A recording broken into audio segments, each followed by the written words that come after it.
أعوذ بالله من الشيطان الرجيم.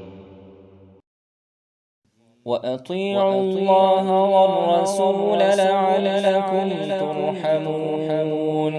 وسارعوا إلى مغفرة من ربكم وجنة عرضها السماوات والأرض أعدت للمتقين الذين ينفقون في السراء والضراء والكاظمين الغيظ والعافين عن الناس والله يحب المحسنين والذين إذا فعلوا فاحشة أو ظلموا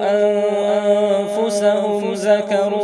الله فاستغفروا لذنوبهم ومن يغفر الذنوب إلا الله ولم يصروا على ما فعلوا وهم يعلمون أولئك جزاؤهم مغفرة من ربهم وجنات تجري تحتها الأنهار خالدين فيها ونعم أجر العاملين قد خلت من قبلكم سنن فسيروا في الأرض فانظروا كيف كان عاقبة المكذبين هذا بيان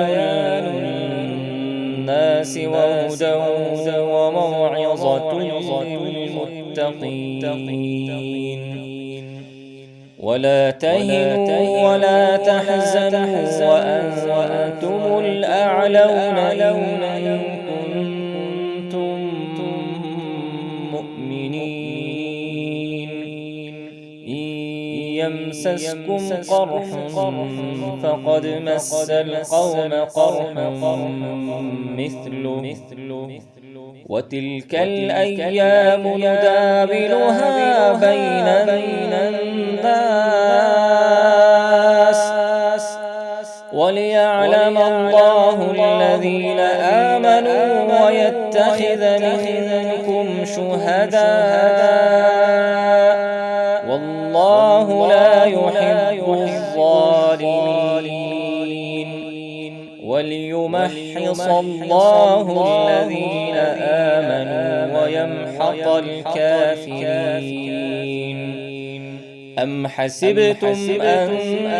تدخلوا الجنة ولما يعلم الله الذين جاهدوا